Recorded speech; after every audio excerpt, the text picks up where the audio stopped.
He lost $200 million, but found the love of his life.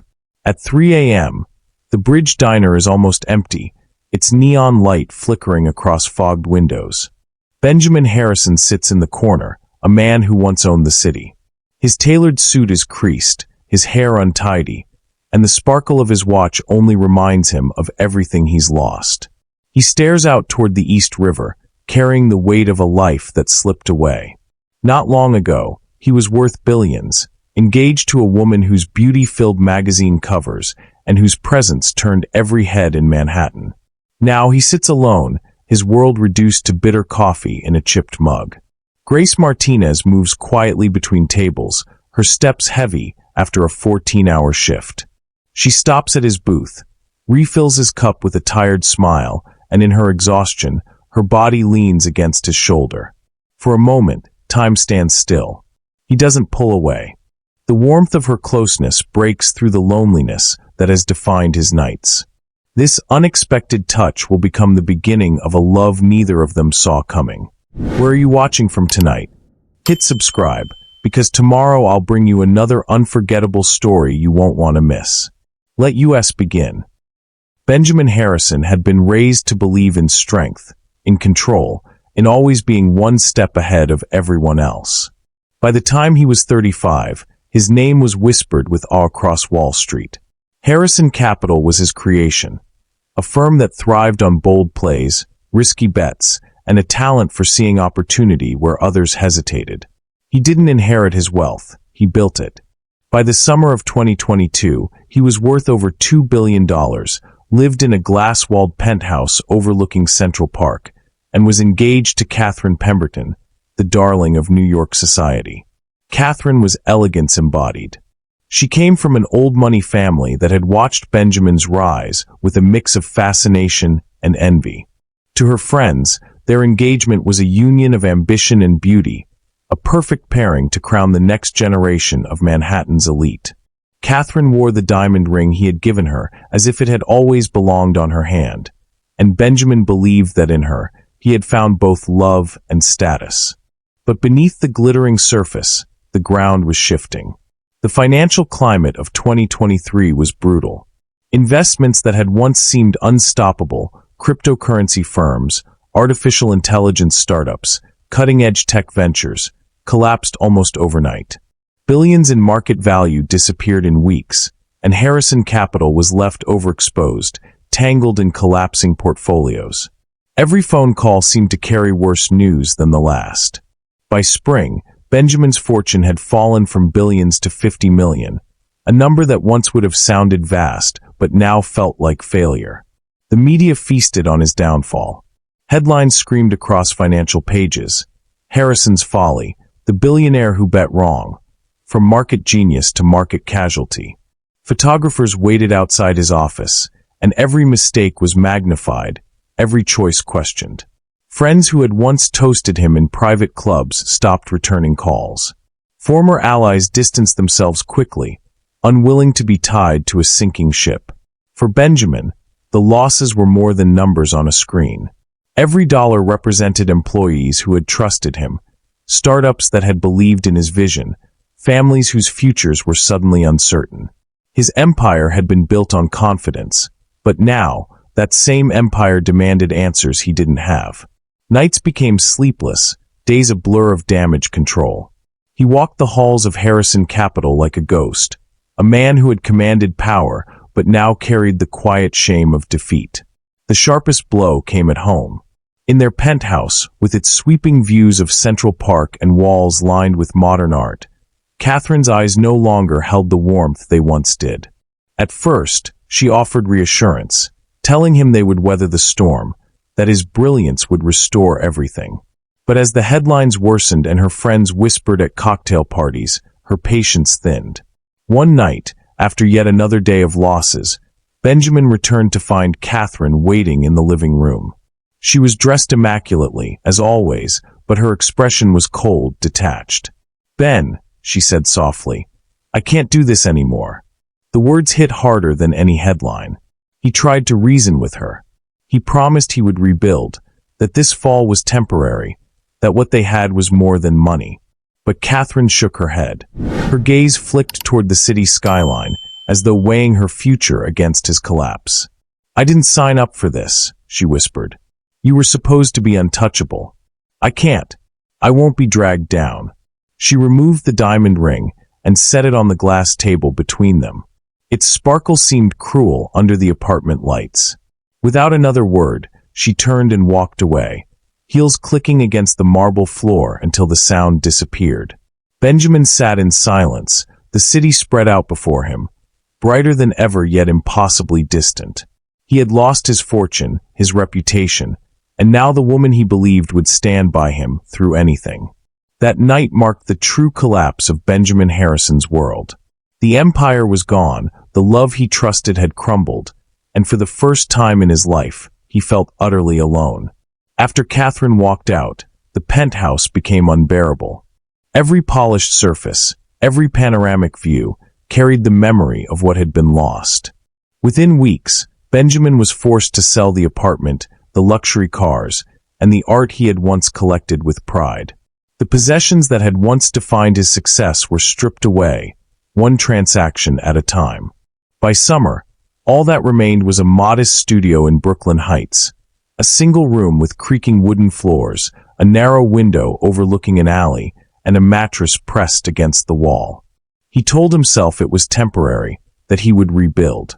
Yet nights in that small apartment stretched endlessly. Without the insulation of wealth or the comfort of companionship, he found himself wandering the streets of Brooklyn in silence. Often, he would cross the Brooklyn Bridge at dawn, the city still half asleep, the skyline glowing faintly against the water.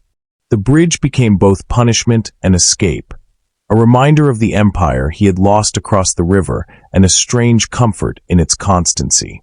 What weighed on him most wasn't just personal loss, but the lives tethered to his decisions.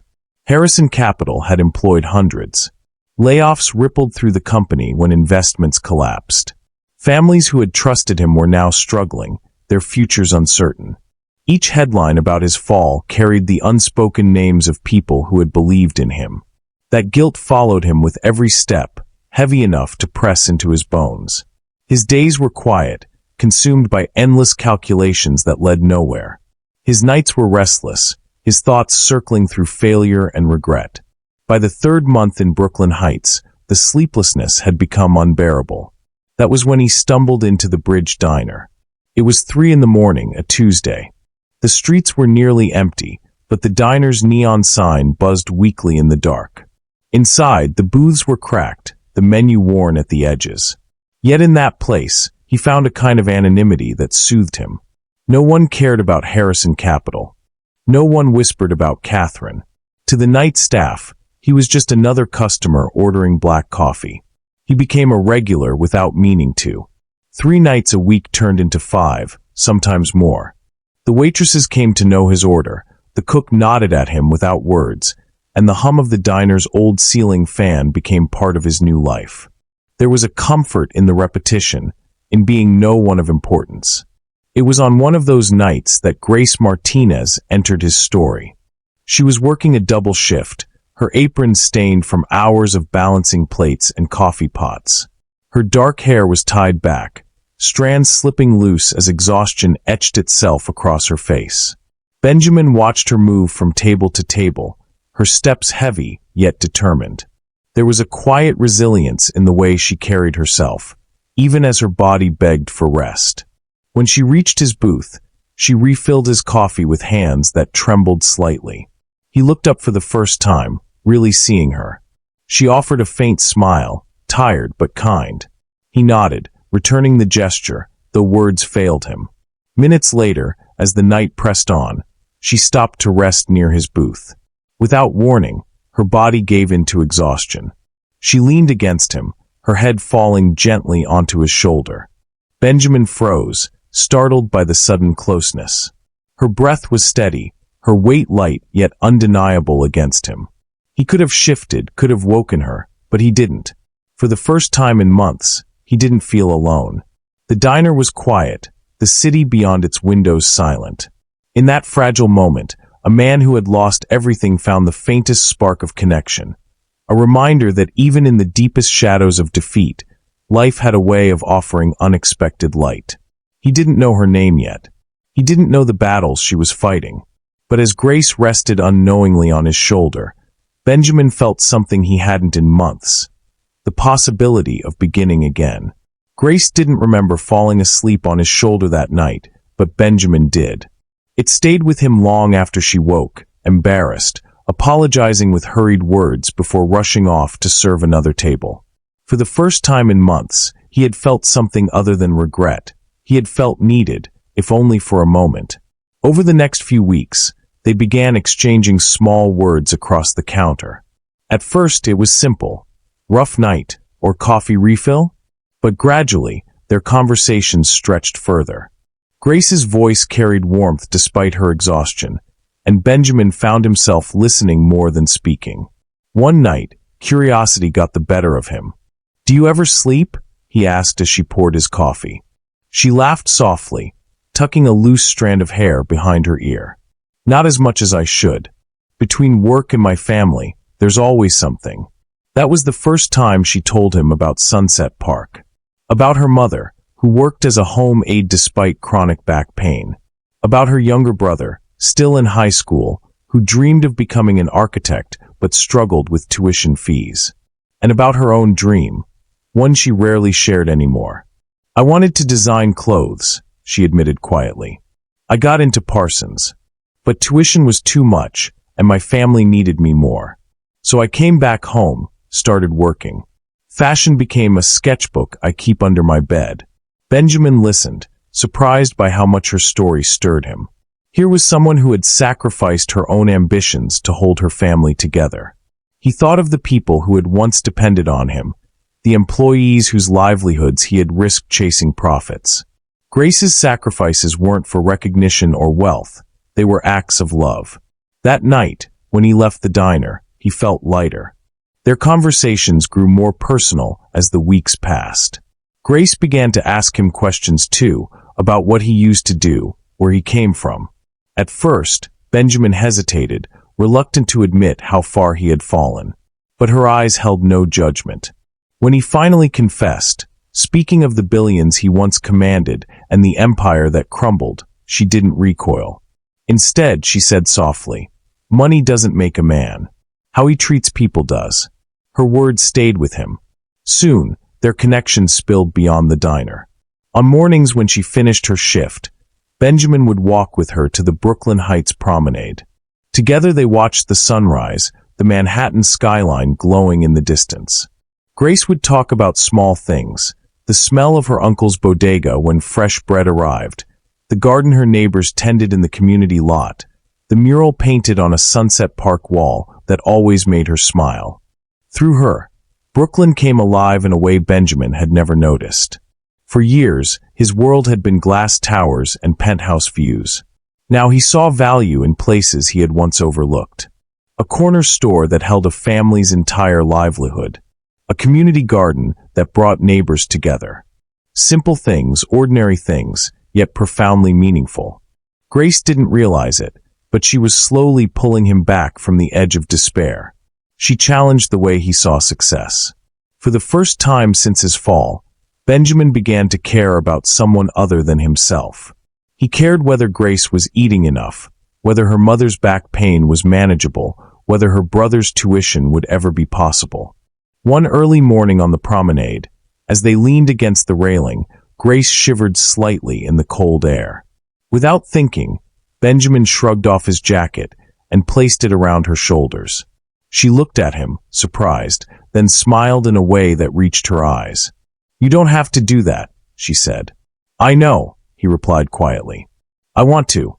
It was a small moment, but for Benjamin, it felt like the beginning of something entirely new. Not a transaction, not a performance, not an image to maintain, but a bond built on honesty, shared struggles, and an understanding that both of them carried unspoken burdens. For a man who had once measured his worth in billions, the quiet companionship of a waitress from Sunset Park was more valuable than anything he had ever known. The change began quietly. It wasn't a boardroom takeover or a billion-dollar merger. It started in a modest bodega tucked on a Sunset Park corner, owned by Grace's uncle, Roberto. The shop had been there for decades, but rising rents and outdated equipment threatened its survival. One evening, Grace mentioned her uncle's struggles while walking with Benjamin along the promenade. "People rely on his store," she said softly.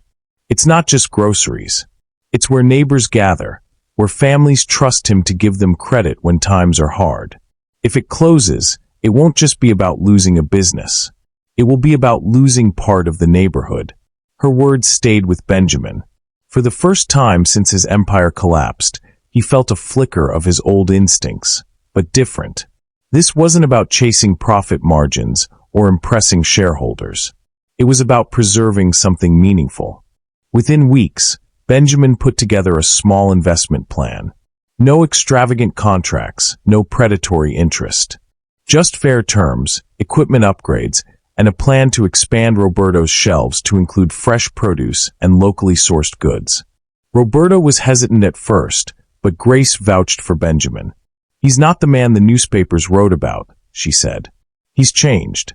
The bodega expansion worked.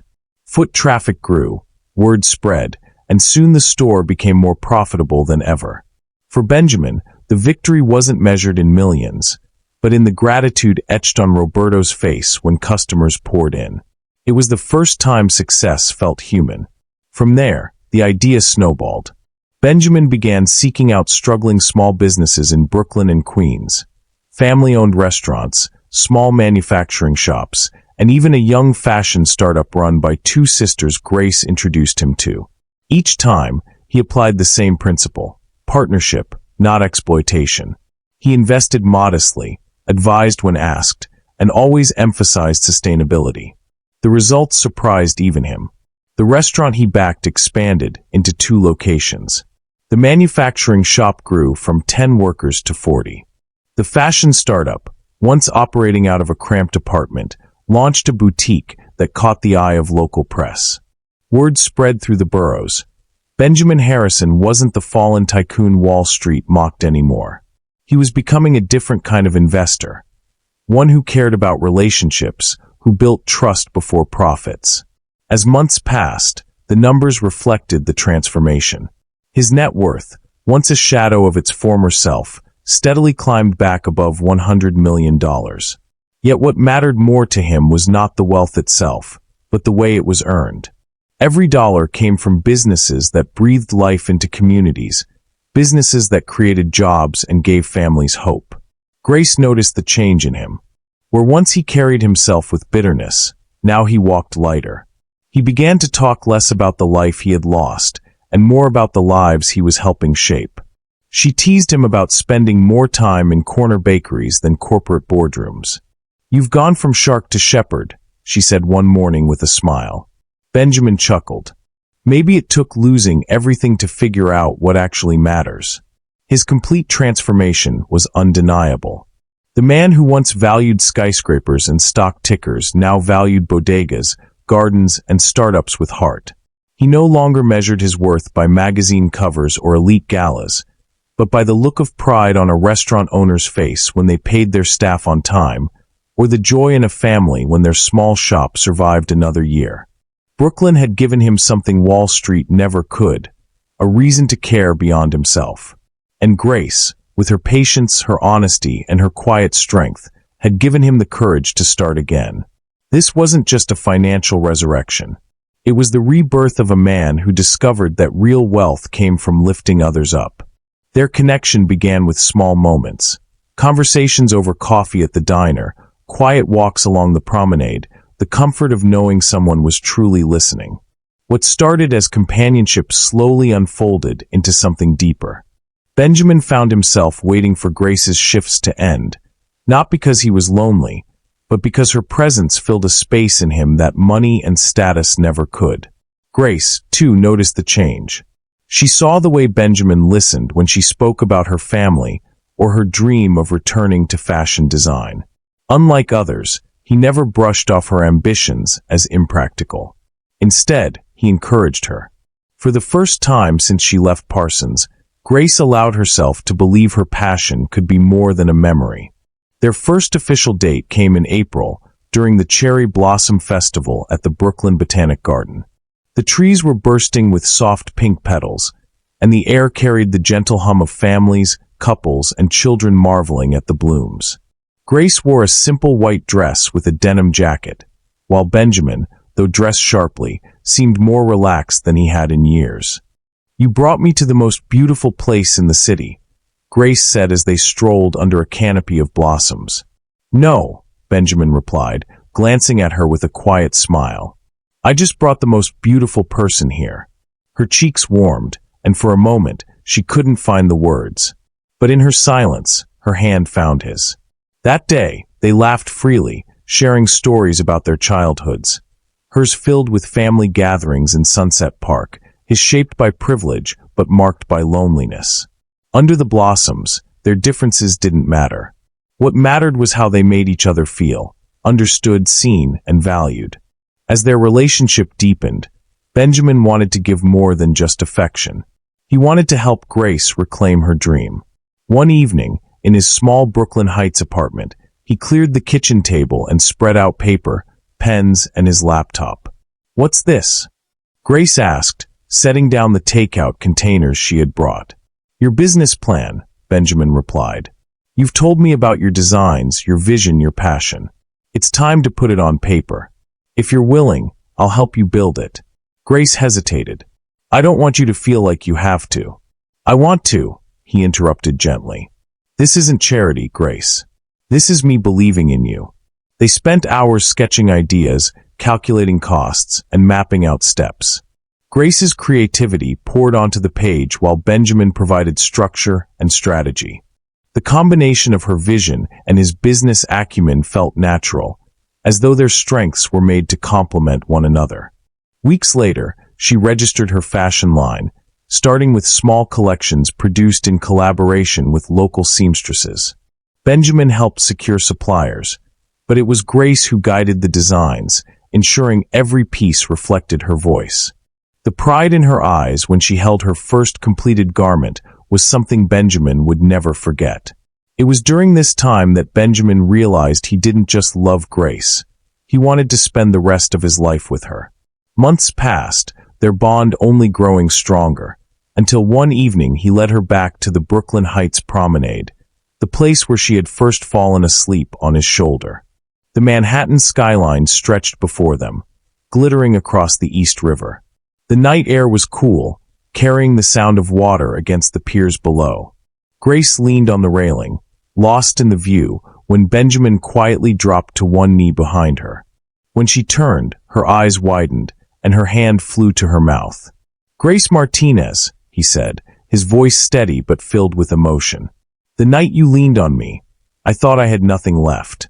But you gave me something I didn't know I was missing. Love that's real, love that's honest.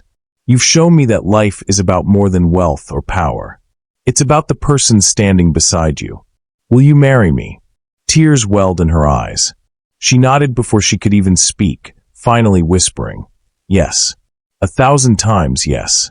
He slipped the ring, a modest, elegant design he chose for its simplicity, onto her finger. In that moment, surrounded by the hum of the city and the river's steady rhythm, their world felt complete. When it came time to choose a wedding venue, they didn't look to Manhattan ballrooms or exclusive estates. Instead, they chose the Brooklyn Botanic Garden, the place of their first date, where cherry blossoms had marked the beginning of their love story. "This is us," Grace said when they walked through the garden together to make arrangements. "Simple, beautiful, grounded. It's where everything started." Benjamin agreed. Their wedding wouldn't be about opulence or spectacle. It would be about authenticity, about celebrating with the people who mattered most in the city that had shaped them, under the blossoms that had watched their love bloom. For Benjamin, this was more than a proposal or a wedding. It was proof of how far he had come, from a man defined by wealth and pride to a man defined by love, humility, and purpose. For Grace, it was the fulfillment of a dream she had once buried, revived by the unwavering support of the man who believed in her more than anyone else. Together, they weren't just building a marriage. They were building a life rooted in values that no loss could ever take away. 2 weeks before the wedding, an old ghost stepped back into Benjamin's life. Catherine Pemberton had always known how to time her entrances. This one was no exception.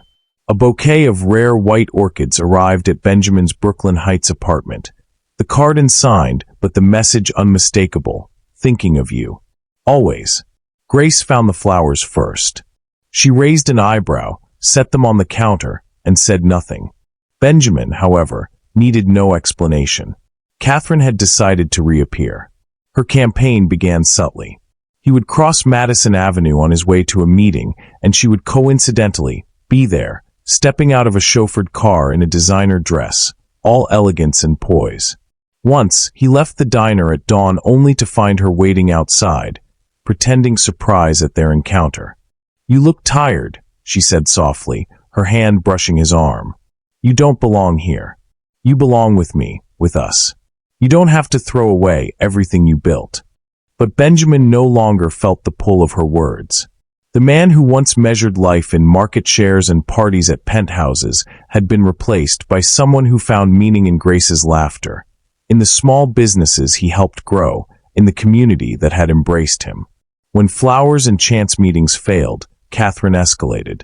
Family lawyers called, insisting that shared assets had never been properly divided, that she was entitled to more.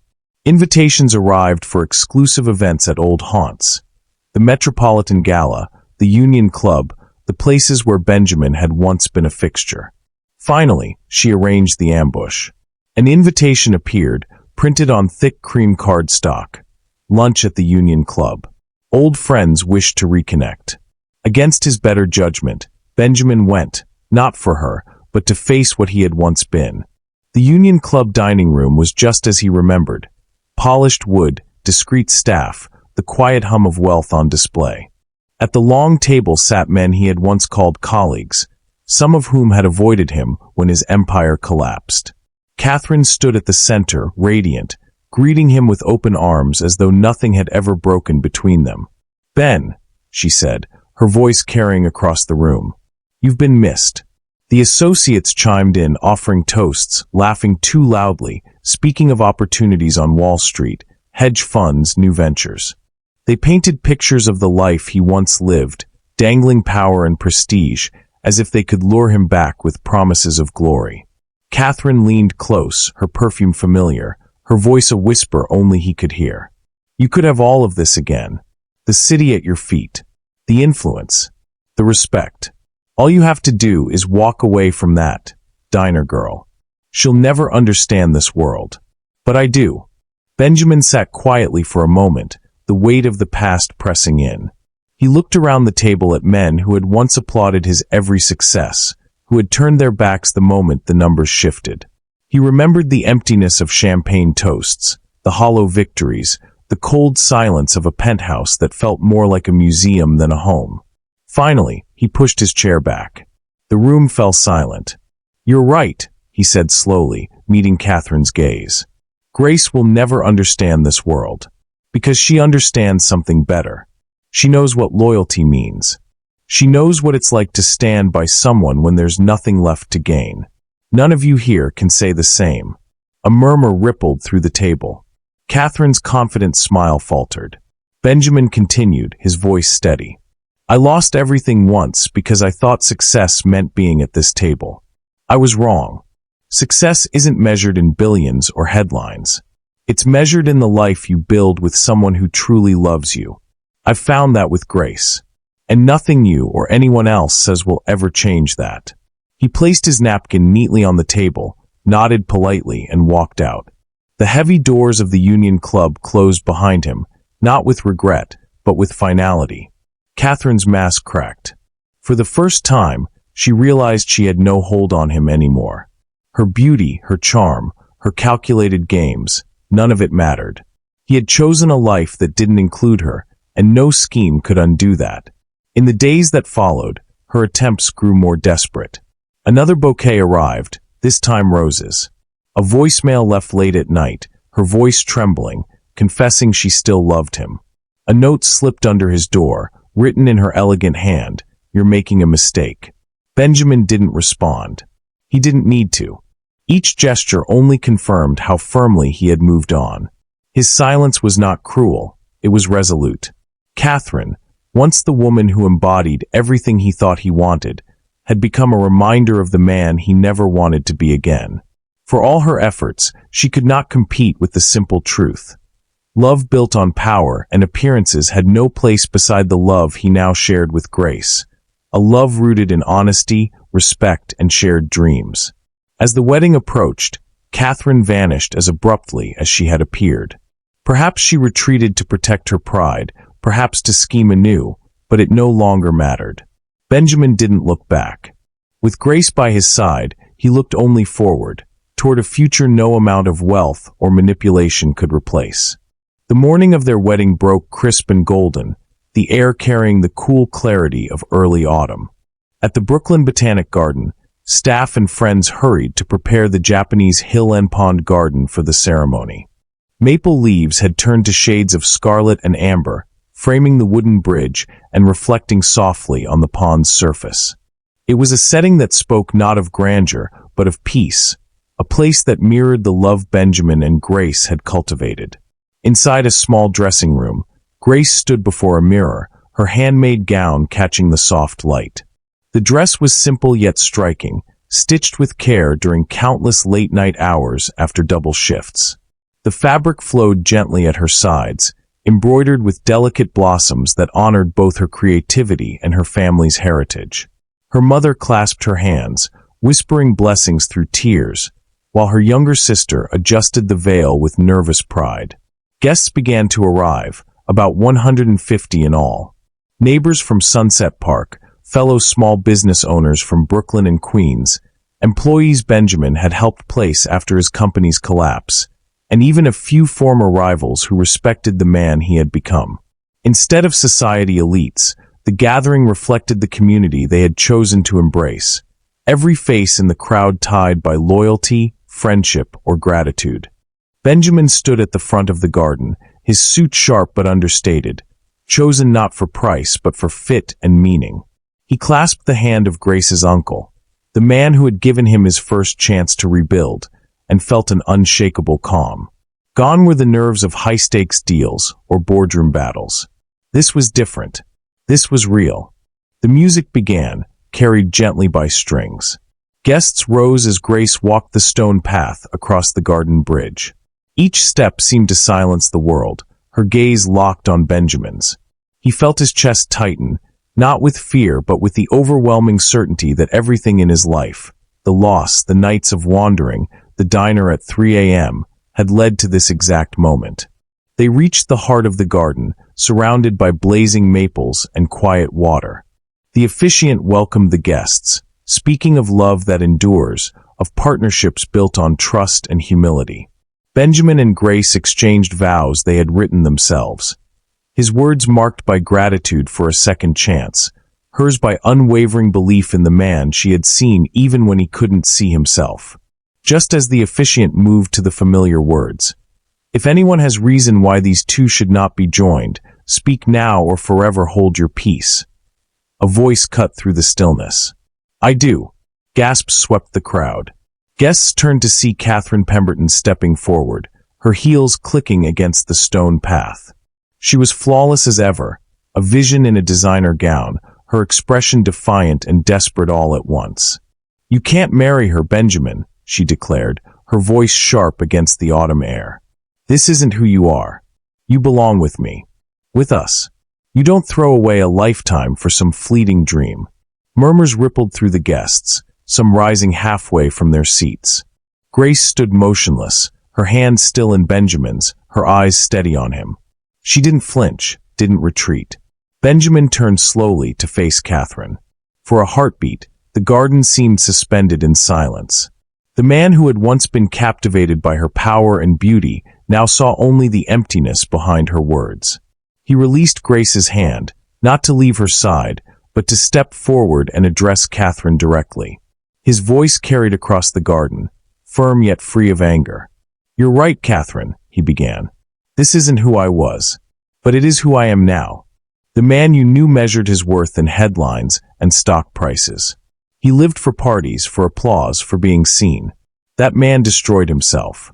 Grace saved me, not with wealth or promises, but with honesty, with loyalty, with love that asked for nothing in return. He paused, turning so the entire gathering could hear. I don't belong in your world anymore. I don't want it.